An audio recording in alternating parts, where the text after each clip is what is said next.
New York City, spring of 1867. Picture this, a line of well-dressed families stretches down Morningside Avenue, waiting outside iron gates that tower 15 feet high. Children tug at their mothers' skirts. No, Gentlemen stay check back! pocket watches. You cannot hide. Everyone's Give me those excited, the papers. kind of excitement Never! You won't you see take them! outside a theater on opening night. Stay close, But dears. this isn't a Yes, theater, Mama. this is Bloomingdale Forward Asylum now. for the insane. Of course. And these people, these respectable citizens of America's greatest city, have paid 25 cents each for the privilege of watching human beings suffer. Inside those gates, in a building that rivals the finest hotels in Manhattan, 400 men and women are caged like animals.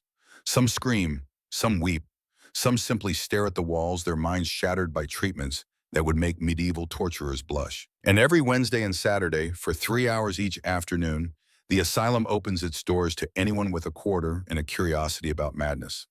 They call it educational. They call it therapeutic, for the patients a chance to interact with normal society. They're lying. It's a show, pure and simple, and business is booming. On this particular Saturday, April 13th, 1867, approximately 200 visitors shuffle through the men's wards. They point, they whisper. Some of them laugh. In Ward C, the violent ward they call it, a man sits motionless on a wooden bench. He's 52 years old, though he looks 70. His hair, once thick and black, has gone gray and thin. His hands, calloused from 3 decades of loading cargo ships, shake with a tremor he can't control. His name is Declan Brennan, and he's been sitting on this bench in this room for 397 days. He knows the exact count because counting is the only thing that keeps him sane. A woman in a purple dress, expensive silk, Declan notices the kind his wife Maeve could never afford, stops in front of him. She's brought her 2 daughters, maybe 8 and 10 years old, all 3 of them staring at Declan like he's an exhibit in a museum. "Mama," the younger girl whispers, "why is that man so dirty?" The woman doesn't lower her voice when she answers.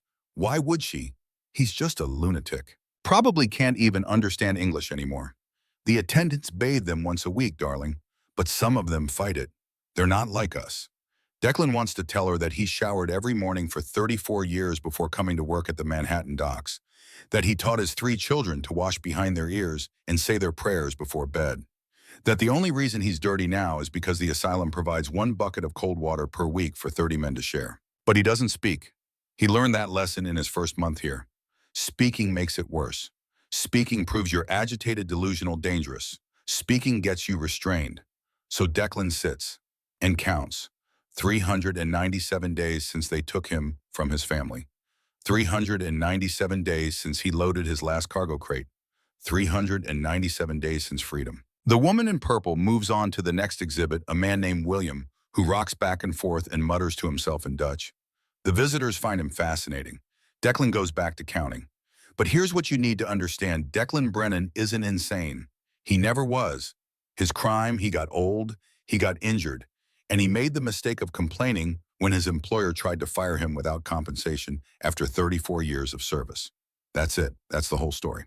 2 signatures on a commitment form.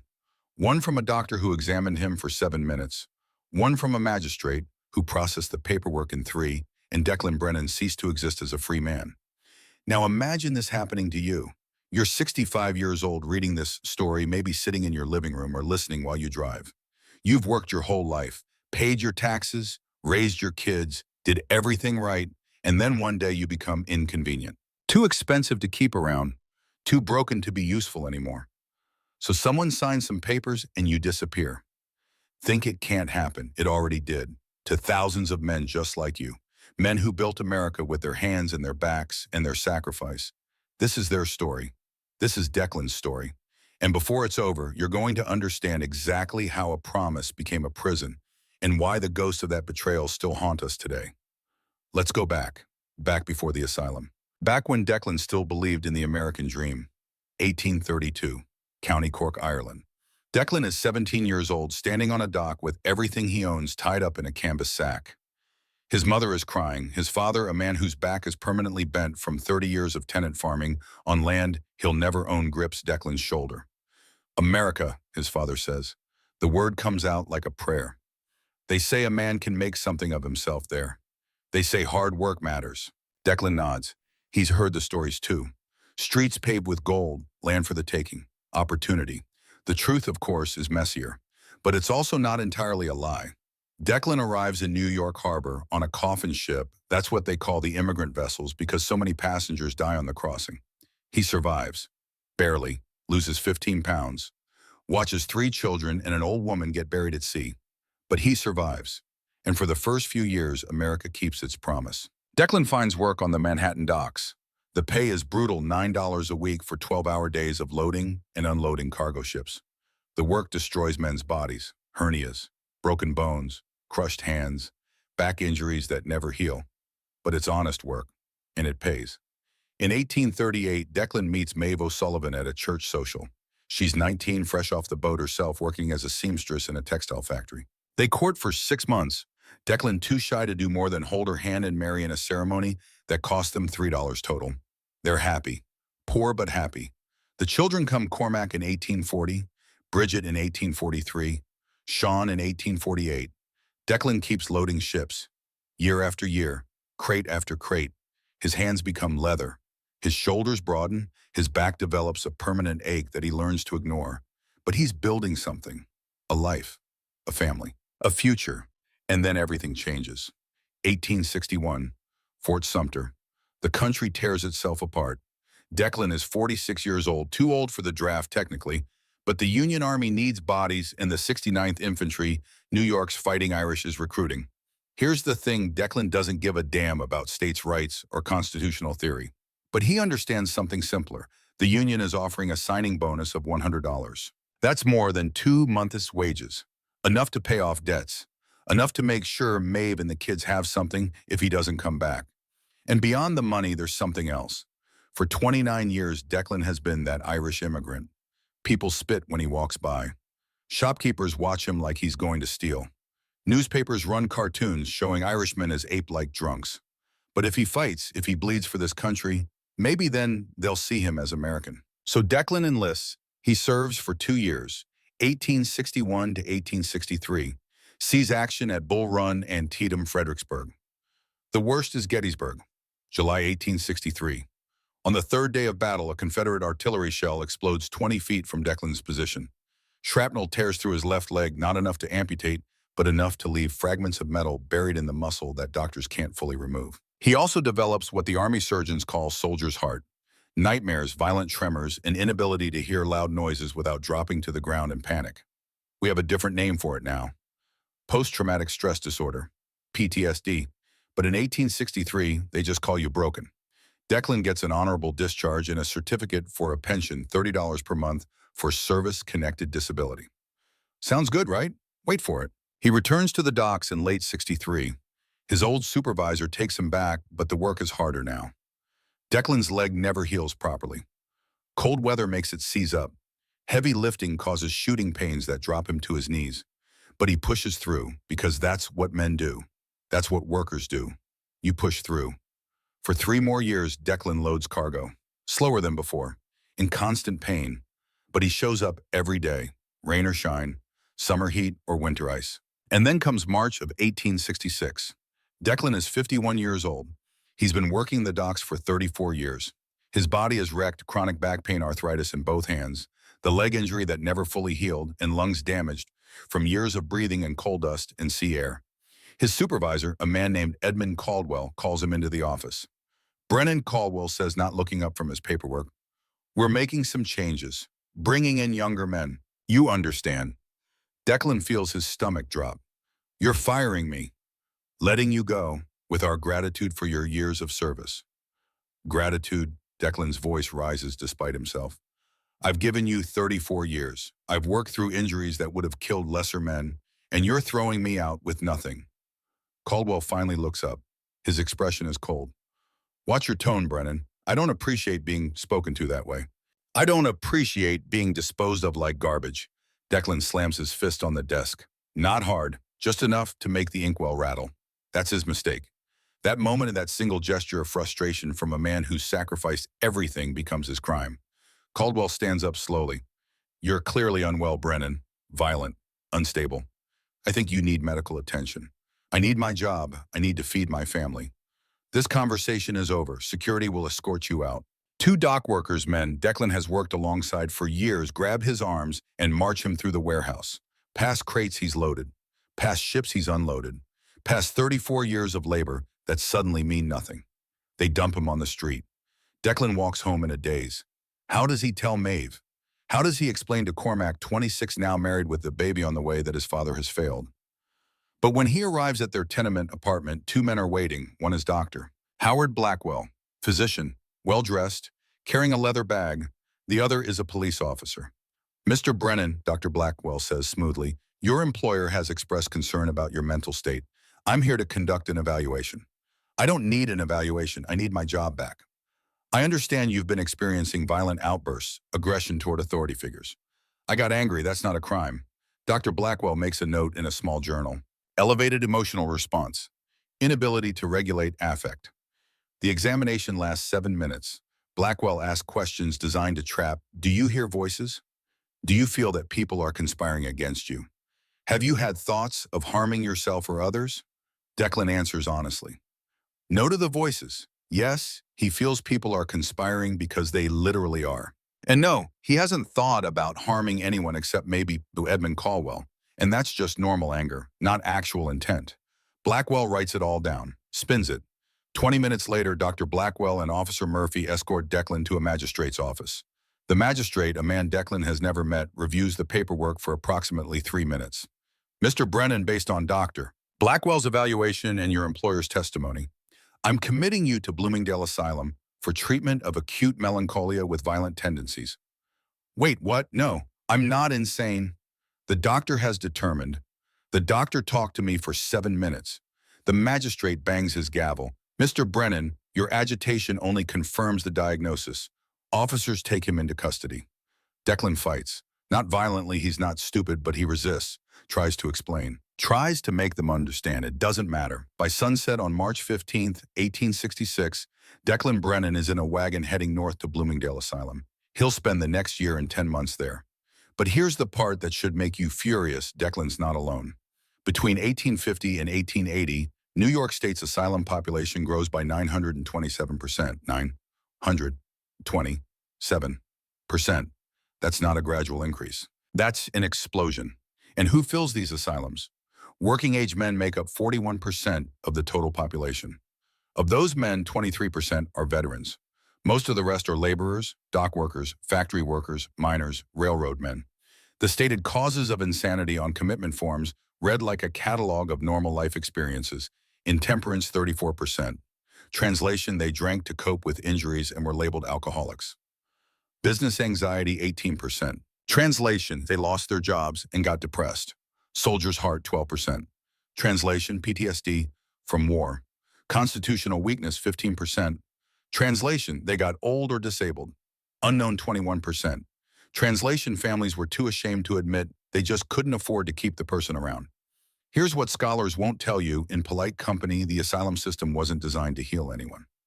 The system doesn't fail by accident. It succeeds at exactly what it was designed to do: make inconvenient people disappear. Between 1840 and 1880, America industrialized faster than any nation in human history. Factories needed young, able bodies, strong backs, quick hands, unbroken spirits. What happened to the old ones? The injured, the inconvenient, they disappeared. And the beautiful part, if you're a heartless capitalist anyway, is that it was all legal, all respectable, all wrapped in the language of medicine and charity. 2 signatures. That's all it took. One from a doctor, one from a magistrate. No trial, no jury, no appeal. Your employer could have you declared insane and committed indefinitely, and there was nothing, absolutely nothing you could do to stop it. Now think about what Declan's commitment cost. Over his working life, 34 years at $9 per week, Declan contributed approximately $16,000 to New York's economy. In today's money, adjusted for inflation and purchasing power, that's roughly $500,000. $500,000 of labor, of productivity, of building America's commercial infrastructure. The asylum cost $2 per week to house him. Over 22 months, that's $192 in public funds. But here's the kicker.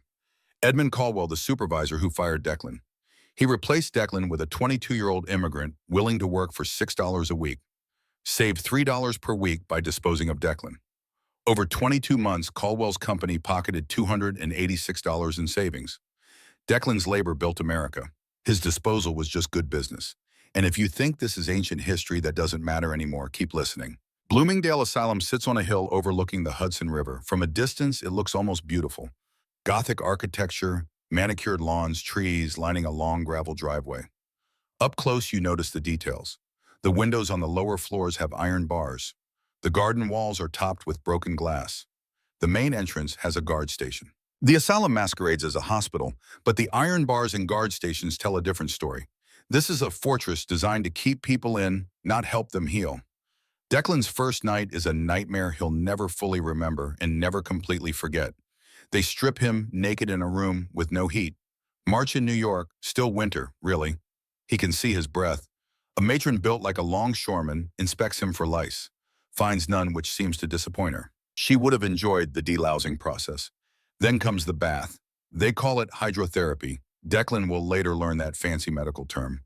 But on this night, all he knows is that 3 attendants grab him. He's too shocked to resist effectively and drag him to a wooden tub filled with water. Ice water. They dump him in, hold him under, not long enough to drown, but long enough to panic. When they yank him up, gasping and shaking, one of them pours a bucket of equally frigid water over his head. Shocks the system, an attendant explains to a younger colleague, rebalances the humors. They repeat this process 3 times. By the end, Declan can't feel his fingers. His lips have gone blue. His lungs feel frozen. They throw a canvas smock at him, rough fabric, no buttons, no undergarments, and march him to Ward C. Ward C is a long room with a low ceiling. 30 iron beds line the walls, 15 per side. The gap between beds is maybe 2 feet. Declan can literally reach out and touch the men sleeping on either side of him. The smell hits him first. Unwashed bodies, chamber pots that haven't been emptied. Sickness, despair. The sounds come next. Someone is weeping. Another man mutters to himself in a language Declan doesn't recognize. A third is snoring or maybe choking. Hard to tell. An attendant shoves Declan toward an empty bed. You're number 17, remember it. Attendance is at dawn. What time is dawn? The attendant laughs. When we say it is. Declan lies down on a mattress that feels like it's stuffed with straw and regret. The blanket is thin wool worn threadbare in spots. He doesn't sleep. Can't sleep. His mind races. This is a mistake. A terrible mistake. Someone will realize. Someone will come. Maeve will find a lawyer. Cormac will talk to someone important. Someone will save him. But dawn comes and no one has. A bell rings at what Declan guesses is around 5:30 in the morning. Still dark outside. Up, an attendant walks down the center aisle banging a wooden club against the iron bed frames. Up, you lazy bastards! Attendance in 5 minutes. The men shuffle to their feet, some quickly, some slowly. Declan notices that the slow ones get clubbed, not hard enough to injure, but hard enough to motivate. He stands quickly. They line up. An attendant counts them like cattle. 28. Where's 29 and 30? Another attendant checks the beds at the far end. 29 died during the night. 30's non-responsive. Dead or sleeping. Does it matter? The first attendant makes a note on his clipboard. It does for the paperwork. Check his pulse. He's breathing, just won't wake up. Then drag him out to the yard with the others. If he's not up by breakfast, he goes to isolation. Lord Declan feels a chill that has nothing to do with the temperature. This is how they talk about human beings. Like inventory, like problems to be managed. After attendance, they're marched to a communal washing area, a long trough with cold running water. 30 men, 1 trough, 5 minutes total. Declan barely gets his face wet before they're herded to the dining hall. Breakfast. The word is generous. What they receive is a bowl of gruel oatmeal mixed with water, no milk, no sugar, no salt, and a slice of bread that Declan can only describe as allegedly bread. It has the density of a brick and the flavor of sawdust. He tries to eat, forces it down. He'll learn later that some men go on hunger strikes, refuse to eat in protest. Those men don't last long. After breakfast, the day's main activity begins sitting. They're led back to Ward C and told to sit on wooden benches that line the walls. And that's it. Sit. Don't talk. Don't move. Don't do anything except sit and stare at the wall for 12 hours. Declan makes it about 90 minutes before his back starts screaming. The shrapnel wound in his leg begins to throb. His hands, used to constant motion, shake with the need to do something, anything. He shifts his weight. Number 17. An attendant appears in front of him. Did I say you could move? My back. I don't care about your back. Sit still. I'm a veteran. I was injured at the club comes out of nowhere. catches Declan across the shoulders. Not hard enough to break bones, but hard enough to send a clear message. Sit. Still. Declan sits still. The hours crawl by like wounded animals. Around noon, they're given a meal that the asylum generously calls dinner. Boiled potatoes, a thin slice of meat that might be beef, but could just as easily be horse, and more of that brick bread. Then back to sitting. Declan's mind starts to fracture around hour 8, not from madness, from boredom, from the complete absence of stimulation. He starts counting. Ceiling tiles, floorboards, his own breaths. By the time they're finally allowed to lie down for the night, Declan has counted 240 ceiling tiles, approximately 3,000 breaths in one complete day of his life that he'll never get back. This is day 1, but something happens on day 4 that changes everything. During the sitting period, a new patient is brought in. The man is younger than Declan, maybe late 20s, and immediately noticeable for 2 reasons. First, he's Mexican or Spanish. Darker skin, black hair, brown eyes. Stands out in a ward full of Irish and German immigrants. Second, his left arm ends at the shoulder, clean amputation. Military work Declan recognizes immediately. The attendants shove the man onto a bench 3 spots down from Declan. Number 42, they tell him. Sit. Don't move. The young man sits. His jaw is clenched, so tight Declan can see the muscles working. That evening, during the brief window, when they're allowed to use the privy and prepare for bed, Declan manages to position himself near the young man. Veteran, Declan asks quietly. The young man's eyes snap to him, wary, calculating. Then Antietam, 62nd. Gettysburg, 69th. Something passes between them. Recognition. Brotherhood. Name's Mateo, the young man says. Mateo Torres. Declan Brennan. What did you do to end up here, Declan Brennan? Got old. Got injured. Got mouthy. You. Mateo's laugh is bitter. Punched an officer. That'll do it. He called me a greaser. Told me to show proper respect for my betters. Mateo's voice is flat, dead. I just buried 6 men from my unit. I was tired. I was angry. I was human. Being human's a crime now, apparently.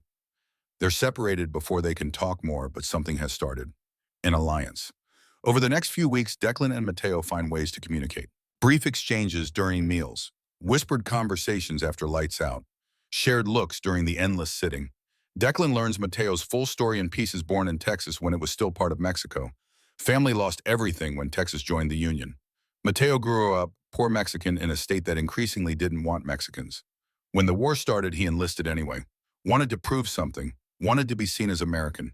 Became a sharpshooter, one of the best in his regiment. At Antietam, the bloodiest single day of the war, Mateo took a Confederate Minié ball that was meant for his colonel. Lost his arm. Saved the colonel's life. Got a Medal of Honor for it. Also got a pension, $30 per month for service-connected disability. Then in '66, almost the same story as Declan. Incident with a racist officer. Commitment papers signed. Disappeared into the asylum system. You know what the worst part is? Mateo says one night. I won a medal. Bled for this country. And they took my pension the second they declared me insane. Declan sits up. What do you mean they took it? To get your pension, you have to be certified as mentally sound. Can't be crazy and deserving of military benefits. So my family had to choose keep me in here or get me released and lose the pension money. Declan can't even find words. That's theft. That's America. The next morning, Declan starts paying attention differently. He starts counting again, but this time he's counting men. How many in Ward C are around his age? How many have the bearing of soldiers? How many have war injuries? The answer shakes him. At least 15 out of 30 are veterans. 15 men who served their country, got broken in the process, and were rewarded with imprisonment. Declan thinks about the math. If Ward C, just one ward in one asylum, has 15 veterans, how many are in the whole institution? How many across New York, across America? And somewhere in his grief and rage and growing understanding, Declan makes a decision. He's going to survive this. Not just survive, document it. Because if he ever gets out, someone needs to know what happened here. Someone needs to tell the truth. 3 months into his imprisonment, Declan gets his first small victory. There's an attendant named Silas Kane. Older guy, early 60s, gray beard, walks with a limp. Unlike the others, Kane doesn't seem to enjoy the cruelty. He does his job, enforces the rules, but there's something different in his eyes. Declan takes a risk. During a rare moment when they're alone, Declan's been sent to fetch water buckets. Kane is supervising. Declan speaks. You were Army. Kane stops, looks at Declan hard. What makes you say that? The way you walk. The way you scan rooms. The way you give orders. Declan pauses. Also, you've got a scar on your neck that looks like a bayonet wound. Kane's hand unconsciously touches the scar. Shiloh, 62. Gettysburg, 63. They stand there, two soldiers in a place that has nothing to do with battlefields and everything to do with a different kind of war. Mr. Kane, Declan says carefully, I can't sit on those benches for 12 hours. I'm not trying to cause trouble. I'm a working man. I need to work. Kane is quiet for a long moment. Then, can you handle a hammer? I loaded ships for 34 years. I think I can manage a hammer. The next day, Kane gets Declan assigned to the carpentry shop. 2 hours a day, building and repairing furniture for the asylum. It's not freedom, but it's something. Declan starts teaching Mateo woodworking during their shop time. Mateo is skeptical at first, hard to do carpentry with one more arm, but Declan shows him adaptations. Techniques, ways to brace wood with your body while you saw. Why are you helping me? Mateo asks one afternoon. Declan doesn't look up from the chair leg he's sanding. Because we're soldiers, and soldiers don't leave their unit behind. That night, back in Ward C, a third man approaches them during the evening privy time. He's old, has to be at least 65, completely deaf based on the way he doesn't respond to sounds. But his eyes are sharp and he's been watching Declan and Mateo for weeks. The old man signs something with his hands. Declan shakes his head. He doesn't know sign language. The old man pulls out a stub of pencil and a scrap of paper. Writes Ezekiel Miller, Shiloh. You two are planning something. Declan and Mateo exchange looks. Declan takes the pencil. Writes back, not planning, just surviving.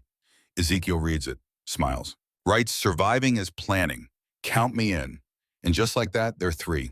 Three veterans. Three men who built America and fought for it and were discarded by it.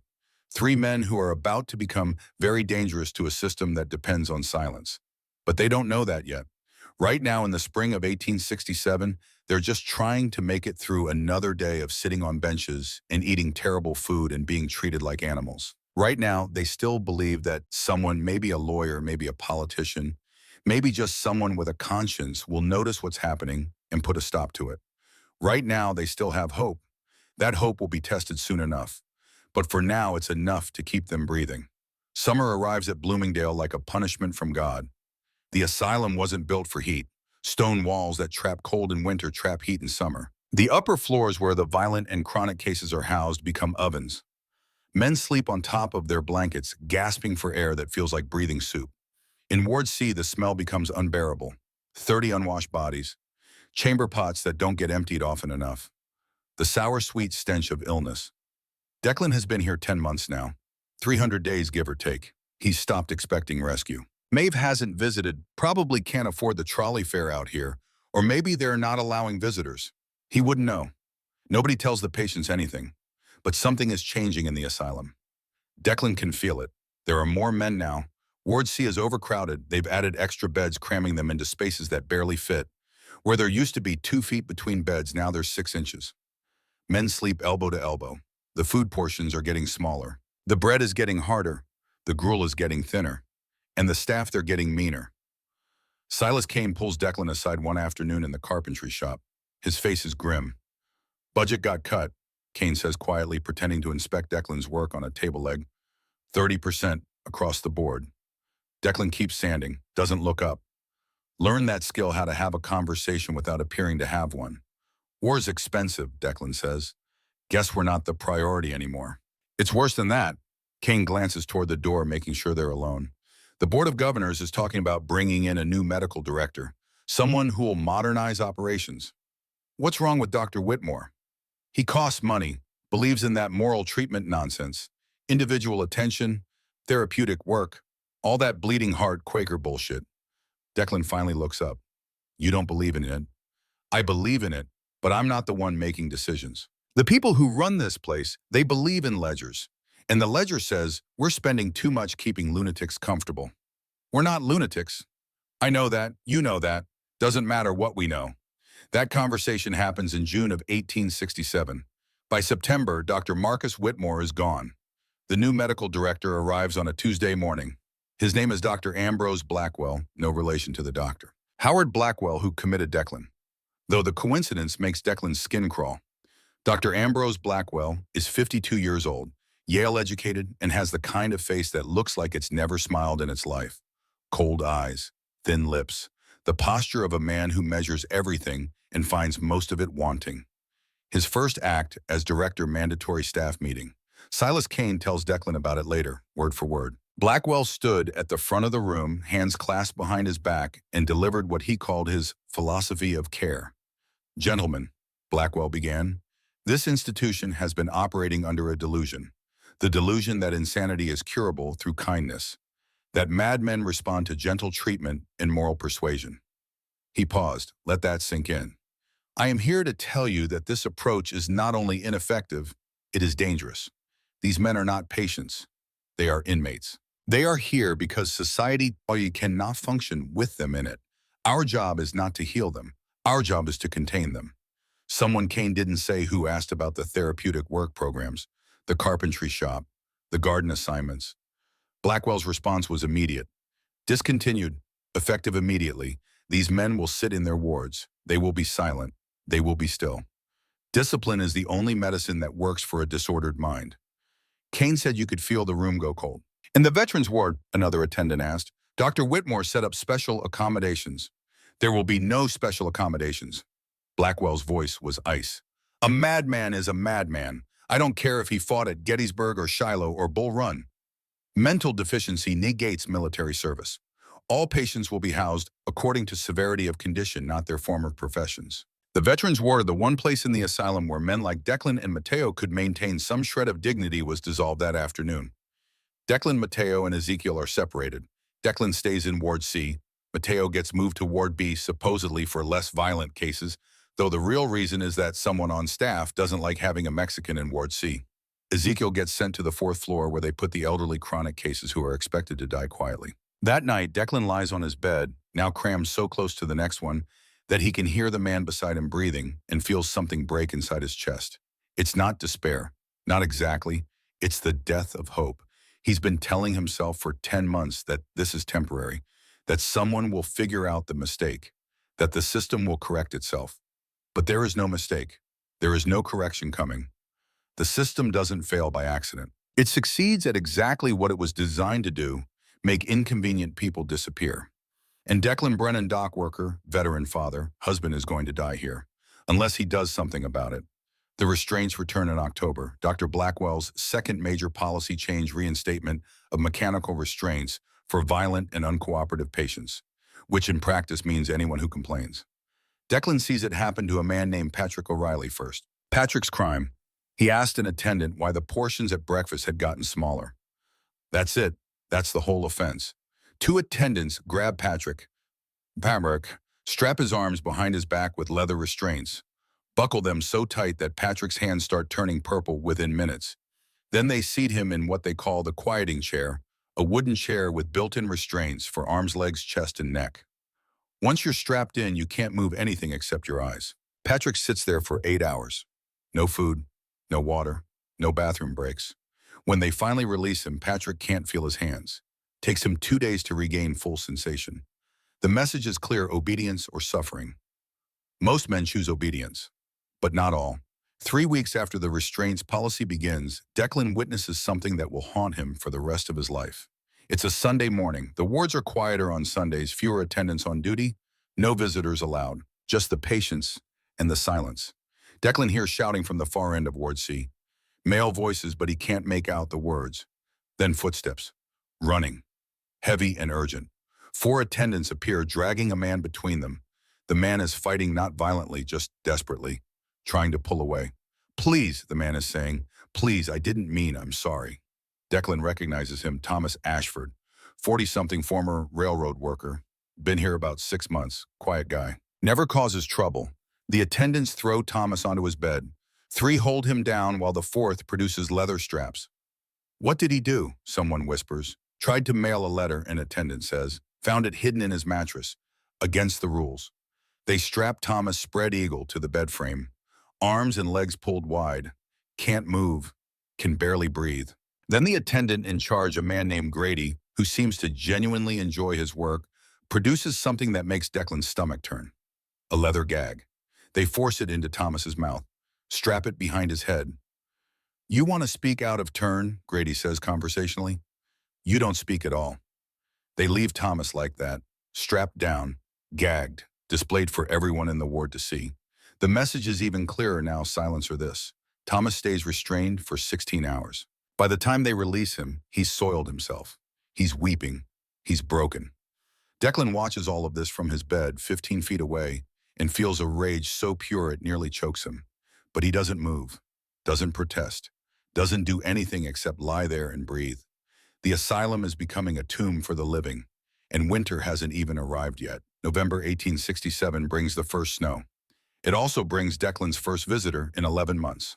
He's told he has someone waiting in the visiting room, a small, cold space with a table and 2 chairs bolted to the floor. The room is supervised, no privacy, every word monitored. Declan walks in and sees his son. Cormac is 27 now, looks older. There are lines around his eyes that weren't there 11 months ago. He's wearing work clothes the kind laborers wear. His hands are rough. They stare at each other for a moment. Then Cormac stands, crosses to his father, embraces him. Declan hasn't been touched with kindness in 11 months. The hug breaks something loose in his chest. He has to fight not to weep. Pa, Cormac says, his voice is thick. God, you look. I know. Declan sits. Cormac sits across from him. An attendant stands in the corner watching. Listening. Cormac lowers his voice. Ma sent money for the attendants to make sure you're treated well. Declan wants to laugh, wants to scream. The money won't make any difference. There's no treatment here, just storage, but he doesn't say that, doesn't want to worry his son more than necessary. How is she, Declan asks. How's Maeve? Cormac hesitates. Just a fraction of a second. But Declan sees it, knows his son, knows when something is wrong. She's tired, Pa, working double shifts at the textile factory. Bridget's helping too. Sean, he's 12 now, wants to quit school, find work to help out. Don't let him. But Declan's voice is sharp. He stays in school. Pa, we need the money. I don't care. He stays in school. Declan leans forward. Promise me, Cormac. Cormac nods slowly. I promise. They sit in silence for a moment. The attendant in the corner coughs. How long? Declan finally asks. How long do I have to stay here? Cormac's face crumples. They won't say. The doctors say you're still unwell, that you need more time. I'm not unwell, I never was. I know, Pa, I know. Whoosh. Cormac glances at the attendant, then back to Declan. Lowers his voice even more. I've been asking, trying to find a lawyer. But they all say the same thing. Once you're committed, it's almost impossible to get released unless the doctor signs off. And Blackwell won't sign off because he's being paid not to. The words are out before Declan can stop them. Cormac's eyes widen. What? Declan realizes his mistake. But it's too late now. And maybe it's time someone on the outside knew. The asylum gets paid by the county to house us, Declan says quietly. $2 per patient per week. The more patients they have, the more money they get. Why would they let anyone go? The attendant in the corner shifts. Declan can feel the man's attention sharpening. Cormac is staring at his father like he's seeing him for the first time. They are. Declan reaches across the table, grabs his son's hand. Cormac, listen to me. I need you to do something. Anything. Find out if other families are going through this. Other men who got committed suddenly. Other veterans who lost their pensions. Why? Because if it's just me, I'm crazy. But if it's a pattern, if there are dozens of us, hundreds, then it's not madness. It's a system. Cormac squeezes his father's hand. I'll ask around, the docks, the factories. I'll find out. Good boy. The attendant steps forward. Time's up. Cormac stands reluctantly. I'll come back, Pa. Next month, I promise. Declan nods. Can't trust himself to speak. He watches his son leave. Watches the door close.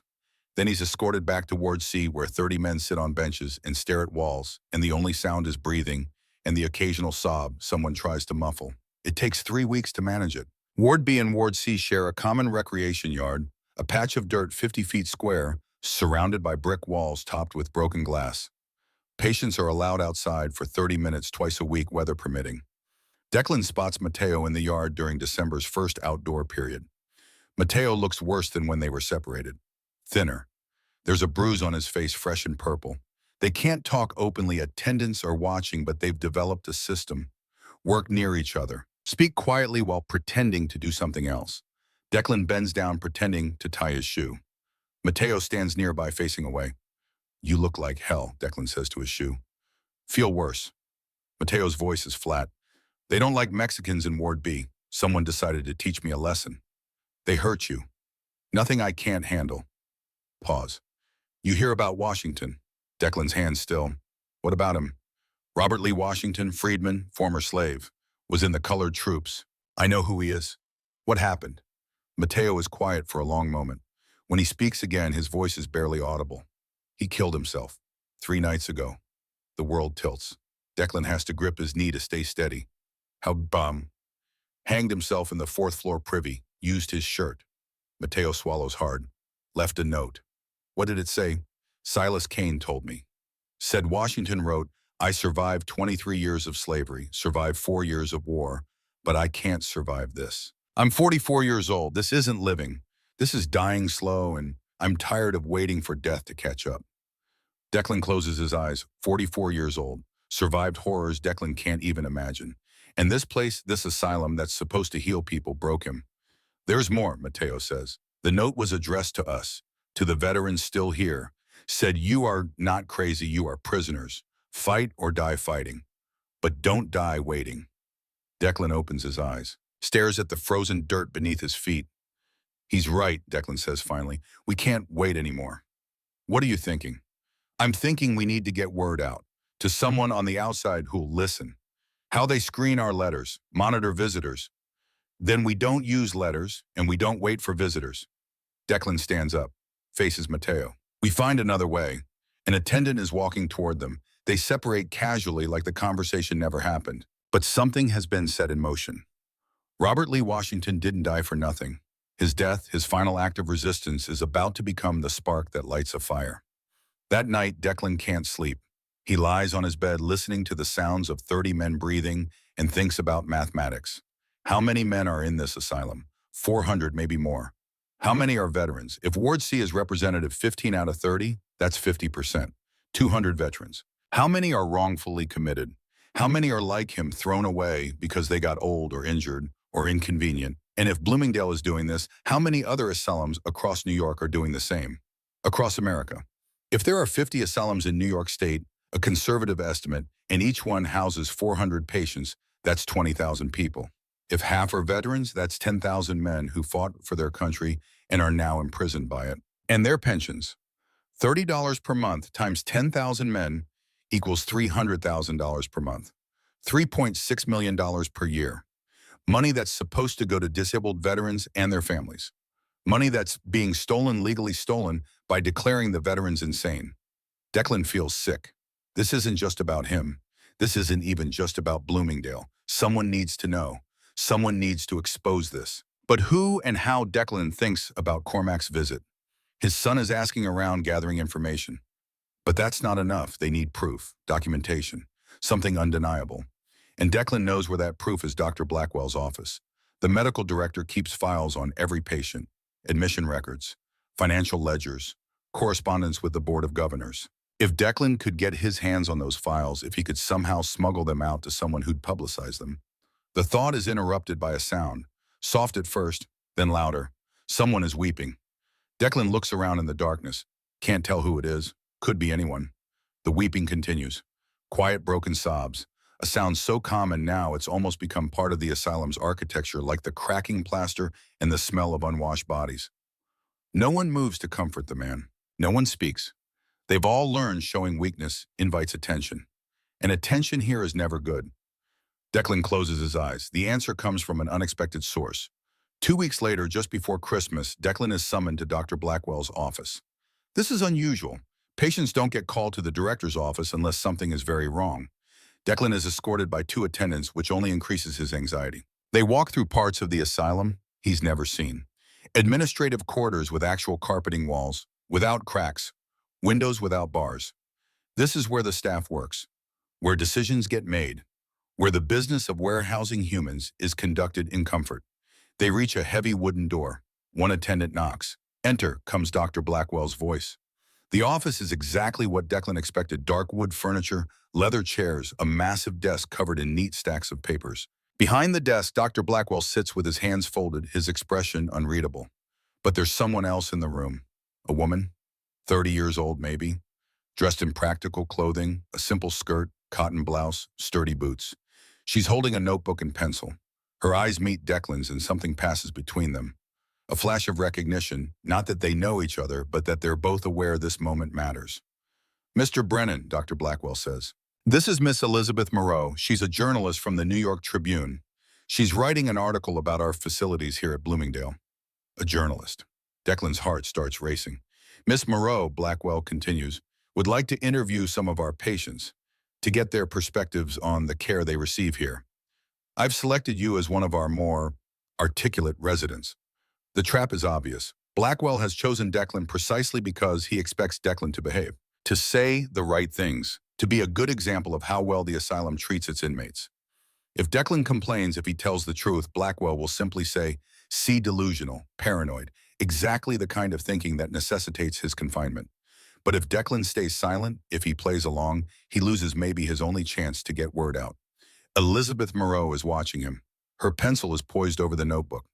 Declan makes a decision. Miss Moreau, he says carefully, I'd be happy to answer your questions. Blackwell smiles. It doesn't reach his eyes. Excellent. I'll leave you two alone. Miss Moreau, please let me know if Mr. Brennan becomes agitated or incoherent. We can continue the interview at another time. He stands, walks to the door, pauses. Oh, and Mr. Brennan, I trust you'll give Miss Moreau an accurate picture of life here at Bloomingdale. The threat is clear. Accuracy will be punished. Blackwell leaves. The door closes. Declan and Elizabeth are alone. She doesn't speak immediately. Instead, she stands, walks to the door, opens it slightly, and checks the hallway. Empty. She closes the door, returns to her chair, leans forward. When she speaks, her voice is low and urgent. Mr. Brennan, I don't have much time. Dr. Blackwell will be back in 10 minutes, so I need you to listen very carefully. Declan nods. I'm not writing a puff piece about this asylum. I'm investigating wrongful commitments, pension fraud, systematic abuse. But I need proof. I need witnesses willing to testify. I need documentation. Declan's breath catches. You know. I know some of it. A veteran's son came to my editor 3 weeks ago, said his father was committed after complaining about working conditions, said the family's pension was revoked. My editor told him to go away, thought he was a crank. But you didn't. I started digging, found 12 similar cases in 6 months, all veterans, all committed for vague reasons, all had their pensions revoked. Her eyes are fierce. This isn't isolated. This is systematic. It's worse than you think, Declan says. There are at least 200 veterans in this asylum alone, maybe more across the state. The math on that pension money, Elizabeth is writing furiously. I need names, dates, specifics. I can get them. There's a filing cabinet in the medical records room, patient intake forms, financial ledgers. Can you access them? No, but I know someone who can. Elizabeth looks up. Who? A staff attendant, man named Silas Kane. He's sympathetic. Might help if we ask. Why would he risk it? Because he's a veteran too, and he's seen enough. Elizabeth closes her notebook, stands. I'm going to be back next week for a follow-up visit. Dr. Blackwell won't think anything of it. He wants this article written. But I need you to get me something concrete by then. Can you do that? Declan stands too. For the first time in months, he feels something other than despair. He feels purpose. I can do that. Elizabeth extends her hand. Declan shakes it. Mr. Brennan, she says quietly, I can't promise I can get you out, but I can promise I'll make sure people know what happened here. That's all I'm asking. The door opens. Dr. Blackwell returns right on schedule. Well, he says cheerfully, I trust the interview was productive. Very, Elizabeth says smoothly. Mr. Brennan has been most helpful. Excellent. Mr. Brennan, you may return to your ward. The attendants escort Declan out. As he walks back through the administrative corridors, through the locked doors, back into the stone and iron, and despair of Ward C. Declan's mind is racing. He has 7 days to get the evidence. 7 days to convince Silas Kane to commit treason against the institution that employs him. 7 days to pull off something that could either free 200 men or get Declan thrown into isolation for the rest of his life. Robert Lee Washington's words echo in his mind, fight or die fighting. Declan chooses to fight. 7 days. Declan has 7 days to steal evidence from Dr. Blackwell's office and smuggle it to a journalist without getting caught. The first challenge is getting to Silas Kane without arousing suspicion.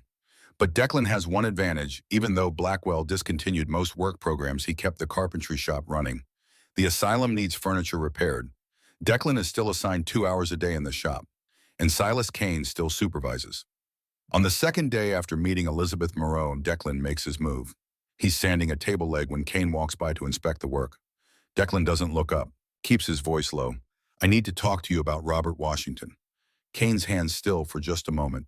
Then he continues his inspection, voice equally quiet. "What about him?" "His suicide note. Did you read it?" "I did." "Then you know we're running out of time. Men are dying in here, not from illness, from hopelessness." Kane picks up the table leg, examining it closely. To anyone watching, it's just a supervisor checking quality. "What do you want me to do about it?" Kane asks. "There's a journalist, Elizabeth Moreau from the Tribune.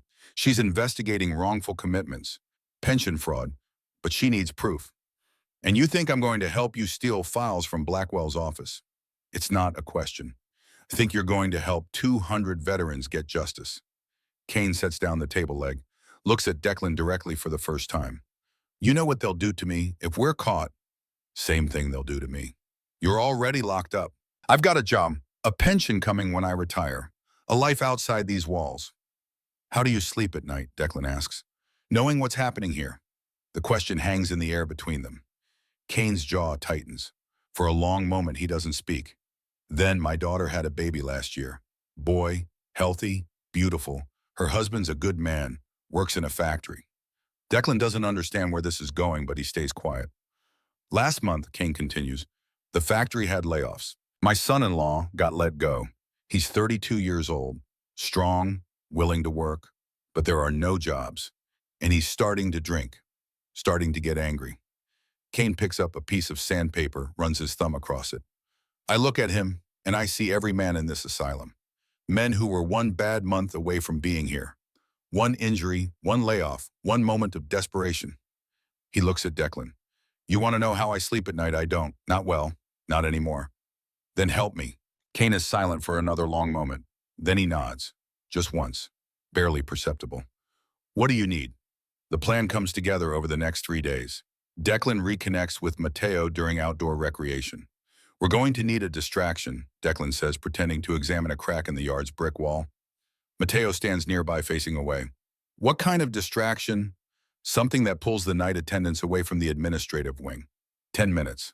That's all we need." "I can start a fight. Ward B's got plenty of guys who'd throw punches if I asked." "Too obvious. They'd lock down the whole asylum." Matteo thinks. "Flooding, the third floor privy. Those pipes are old. If someone were to say stuff rags down the drain and let the water run, it'd overflow. They'd have to shut off the water main, get mops, clean it up." "Exactly, all hands on deck for at least 20 minutes. Saturday, fewest staff on duty." Saturday it is. The third piece of the plan is Ezekiel Miller. Kane arranges for Declan to help move furniture to the 4th floor. They carry a table up 4 flights of stairs. Kane leads Declan to Ezekiel's ward. Ezekiel is sitting by a window watching pigeons. Declan taps his shoulder. The old man turns, face lighting up. Declan writes, "Need your help. Saturday night, can you feel vibrations through the floor?"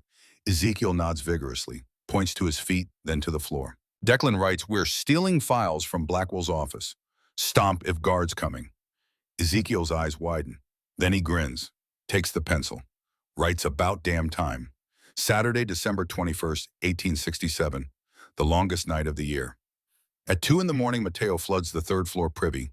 While attendants rush to deal with the water, Kane unlocks the administrative wing door and lets Declan inside. Ezekiel, positioned on the 4th floor with a clear view of the main staircase, will stomp 3 times if guards approach.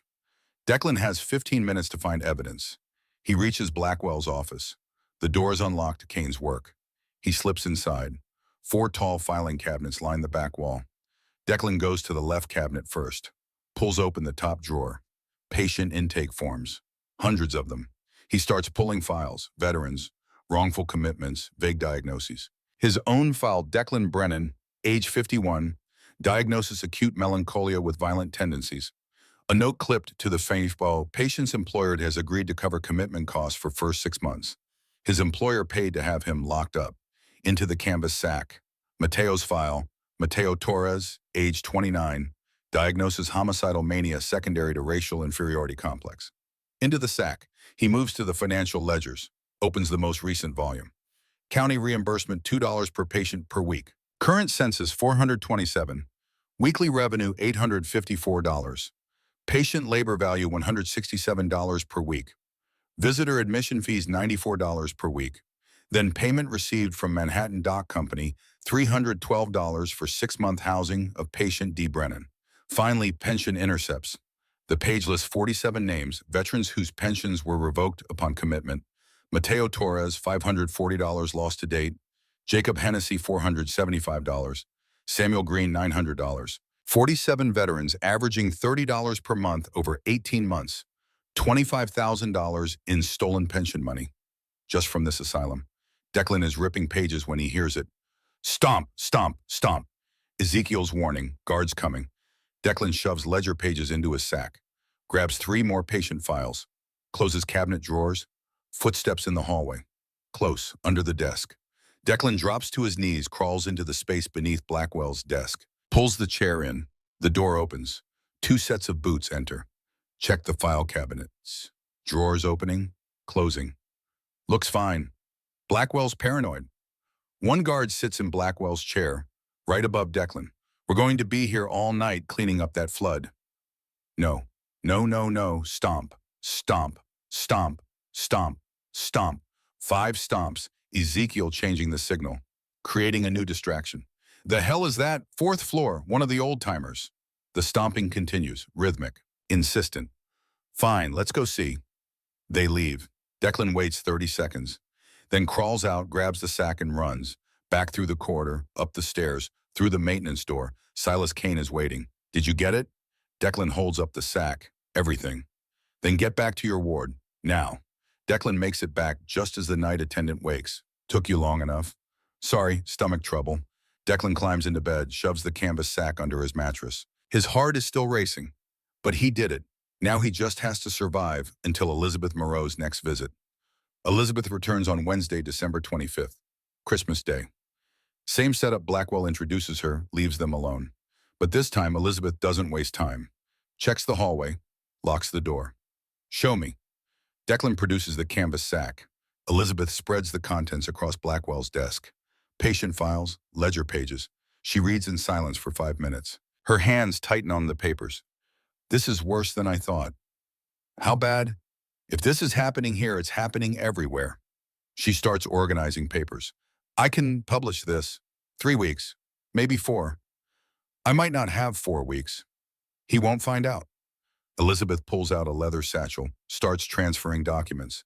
I'm taking the originals. There's a knock. Miss Moreau, Blackwell's voice. The door appears to be locked. Elizabeth mouths, stall him. She crosses to the window behind Blackwell's desk, opens it. Just a moment, Dr. Blackwell, I'm reviewing my notes. She drops the satchel out the window. Soft thud outside. Elizabeth closes the window, unlocks the door. Blackwell enters, suspicious. Why was the door locked? Force of habit, doctor. I work in some rough neighborhoods. And you, Mr. Brennan, has the interview been satisfactory? Very satisfactory, sir. Good. Guards will escort you back. Declan catches Elizabeth's eye. She gives the smallest nod. We did it. The waiting is agony. Days become weeks. Christmas passes. New Year arrives 1868. Every morning, Declan expects guards to drag him to isolation. Every night, he wonders if Elizabeth will actually publish. The only thing keeping him sane is his connection with Mateo and Ezekiel. During outdoor recreation, they gather near the north wall. If the story breaks, Mateo says quietly, Blackwell will try to discredit it. Then we need witnesses. Families, Ezekiel writes. Moreau can find them, Declan says. She's got names from those files. January 15th, 1868. Silas Kane appears in the carpentry shop doorway. His face is white. She published it. Declan's hand still. What? Kane pulls out a folded newspaper. Declan reads, in the shadow of our nation's capital, while politicians debate pension rights, a quieter crime is being committed. Across New York State, veterans are being systematically committed to asylums, not for medical reasons, but for economic convenience. 8,000 words documenting everything. Elizabeth interviewed 40 families, tracked down doctors who signed commitment papers, calculated the total theft $1.5 million per year. She named names. including Dr. Ambrose Blackwell. She published photographs. The final paragraph, these men built our railroads, loaded our ships, fought our wars, and when they became inconvenient, we made them disappear. We called them mad. We took their freedom, their dignity, and their money, and we did it all legally. The question is, what will we do about it? How are people reacting? Declan asks. Tribune sold out in 2 hours. There's talk of a federal investigation. And Blackwell, locked in his office. But Declan, he knows the information came from inside. He's going to start looking. Let him look. The retaliation comes that afternoon. Guards appear in Ward C. Brennan, Torres, Miller, on your feet. They're marched to isolation, 6 by 6 cells, stone walls, no windows. The door slams, locks, complete darkness. Declan sits on cold stone and realizes this is Blackwell's response. He might die here, but the story is out. Elizabeth published it. The silence is broken, and sometimes breaking silence is worth dying for. Declan loses track of time. No light, no contact. Food once a day, maybe through a slot in the door. He counts breaths, counts heartbeats, counts imaginary conversations with Maeve. Then footsteps, multiple people, voices. The lock turns, light floods in blinding. 3 figures in the doorway. Elizabeth Moreau, a man in an expensive suit, gray-haired, authoritative. Silas Kane. The suited man speaks, Mr. Declan Brennan. That's me. Theodore Brennan, Federal Circuit Judge. No relation, though. The coincidence is notable. He steps in. I've reviewed Miss Moreau's article and the documents. I have questions. I'll answer whatever you want. Good. In 3 days, I'm convening a federal hearing. I'd like you to testify. I'm locked in a cell. Judge Brennan smiles. Not kind, the smile of someone who enjoys crushing opponents. Doctor, Blackwell no longer has authority over your release. As of 2 hours ago, I issued a writ of habeas corpus for you, Mr. Torres and Mr. Miller. You're free men.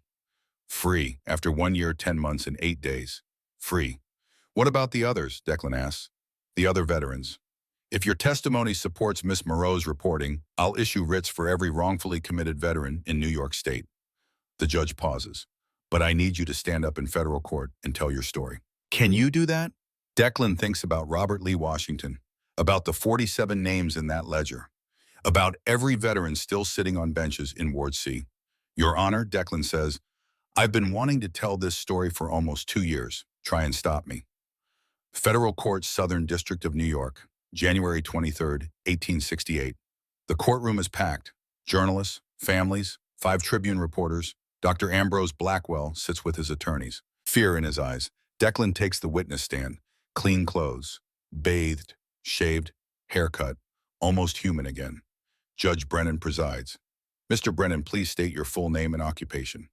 Declan William Brennan, dock worker, veteran Union Army, 69th Infantry. How long were you confined at Bloomingdale? 1 year, 10 months, and 8 days. Were you receiving treatment for genuine mental illness? Declan looks directly at Blackwell. No, sir. I was imprisoned for being inconvenient. Courtroom erupts. Gavel bangs. Order Mr. Brennan explain. For 3 hours, Declan tells his story. The sitting, the restraints, the treatments, the men who died waiting, the pension fraud, $25,000 stolen from one asylum. Robert Lee Washington's suicide note. When he finishes, silence. Mr. Brennan, final statement. Your Honor, I'm 53 years old, worked 34 years building this city, fought at Gettysburg, raised 3 children, buried my wife while locked in that building, never getting to say goodbye. His voice doesn't shake. I am not insane. I never was. I was just a man who got old and got hurt and got thrown away when I stopped being useful. There are 200 men still in Bloomingdale with the same story, thousands across America. Men who built the railroads, dug the canals, fought the wars. And when we broke down, this country didn't fix us. It hit us. You want to know if I'm bitter? I am. Angry? I am. But more than that, I'm determined. Because every day those men are still locked up is another day America breaks its promise. We were promised that hard work would be rewarded, that military service would be honored, that if we gave everything, we'd be taken care of. Those were lies, beautiful lies. But maybe we can make them true. That's all I want, just what we were promised. Declan steps down. Applause erupts forbidden in federal court. Judge Brennan doesn't stop it. The court will now hear from Mr. Mateo Torres. Mateo takes the stand, empty left sleeve pinned neatly. State your military service record. United States Army 1861 to 1863, sharpshooter, Medal of Honor Antietam.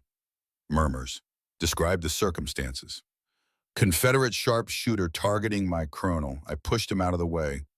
Took the minia ball, lost the arm, saved the colonel, got the medal. On after the war, went home to Texas. Got into an altercation with an officer who used a racial slur. I just buried 6 men. I was tired. I was angry. I was human. What did you do? Punched him once. Broke his nose. And then and 2 doctors showed up, examined me, maybe 10 minutes, said I had homicidal mania secondary to racial inferiority. Mateo pulls out his commitment form. It says Mexicans are naturally prone to violent outbursts due to primitive brain development. That my service exacerbated an already inferior mental capacity. He looks at the judge. Your Honor, I learned to read and write in English and Spanish by age 7. I can field strip a rifle blindfolded, calculate windage for a 1,000-yard shot in my head, taught myself carpentry with one arm. But because I punched a racist officer after burying my friends, I spent 3 years in Bloomingdale. Lost my pension, over $1,000 they stole. What would you like this court to do? Mateo looks at Blackwell. I want my pension reinstated, with interest. I want every robbed veteran to get the same. And I want these doctors stripped of their licenses. Is that all? No, sir. I want an apology from the United States government for taking men who bled for this country and treating us like we were worth less than the paper our discharge papers were printed on. Silence. Thank you, Mr. Torres. Mateo stands, grips Declan's shoulder as he passes. Brothers, still. During recess, a young man approaches Declan, maybe 25, well-dressed. Mr. Brennan, I'm Josiah Miller, Ezekiel Miller's grandson. Declan's face softens. How is he? He passed 4 years ago, 1884. Pneumonia. I'm sorry, he was a good man. He talked about you constantly. Josiah hands Declan an envelope. He wrote this in 1879. Made me promise I'd find you. Declan opens it. Dear Declan, if you're reading this, I'm dead. You gave me back my dignity. That night we stole those files. The heist was the first time in 6 years I felt like a soldier again. Like I mattered. I was 65 when they put me in that place. Deaf old useless. My family couldn't afford to keep me. I understood even if it hurt. But I thought I'd die there. Then you showed up, you and Mateo and Silas. You said, we need you. Do you know what that meant, to be needed again? I got out because of what you did. Lived another 16 years. Saw my grandson grow up. Saw great-grandchildren born. Died in my own bed surrounded by family. You gave me that, so thank you. You didn't just save 200 veterans, you saved me. When you get to wherever soldiers go, look me up. First round's on me. Ezekiel Miller, Private U.S. Army, Shiloh survivor, Bloomingdale survivor. Declan reads it twice, eyes blurring. He loved you, Josiah says, talked about you like family. He was family, we all were. They shake hands. Thank you, Mr. Brennan. My grandfather died free because of you. 3 weeks later, Judge Brennan orders immediate release of 47 veterans wrongfully committed at Bloomingdale. Mandates Veterans Bureau restore all withheld pensions with interest. Dr. Ambrose Blackwell, stripped of medical license, charged with fraud, flees to Canada. Furthermore, Dr. Howard Blackwell, who signed initial commitment papers for Mr. Brennan and 43 other veterans, is hereby disbarred from medical practice in New York State. A warrant for his arrest has been issued. He has fled to Montreal. Extradition proceedings will begin. Congress passes the Veterans Commitment Reform Act of 1868. 2 independent physicians must certify insanity. Patients have right to legal representation. Annual reviews of all commitments. Federal oversight of pension revocations. Not perfect, but progress. Declan walks out of court a free man, waiting Cormac, Bridget, Sean, his children. They embrace, all 4 holding each other. Cormac crying, Pa, I should have fought harder. You did exactly what you needed to do. You survived. You kept the family together. Ma didn't make it. That pain will never heal. But right now, standing on courthouse steps, winter sun on his face, right now is enough. 23 years later, New York City, 1891.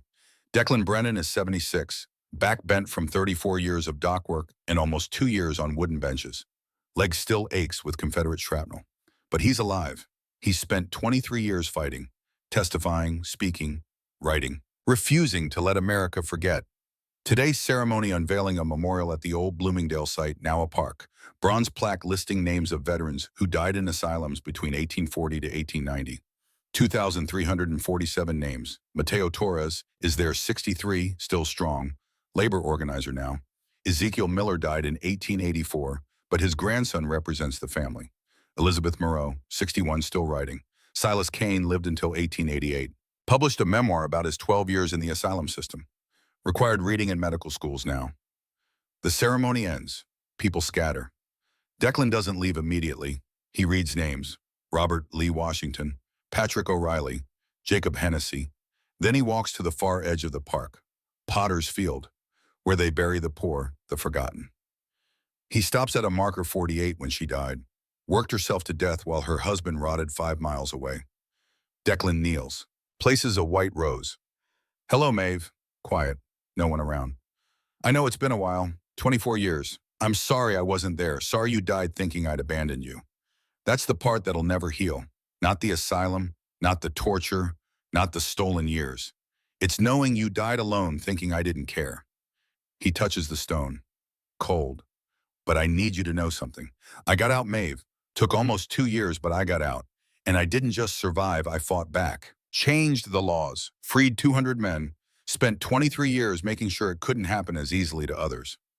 Wind rustles overhead. Cormac's doing well. Has 3 children now, our grandchildren. Strong kids. Smart. They ask about you. I tell them you could sew a dress from scraps, how you sang while you worked, how you never complained, even though life was hard. Pause. Swallows. I tell them you were the strongest person I ever knew. You held that family together while I was gone.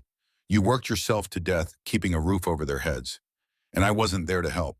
Wasn't there to tell you it would be okay. Wasn't there to hold you when you got sick.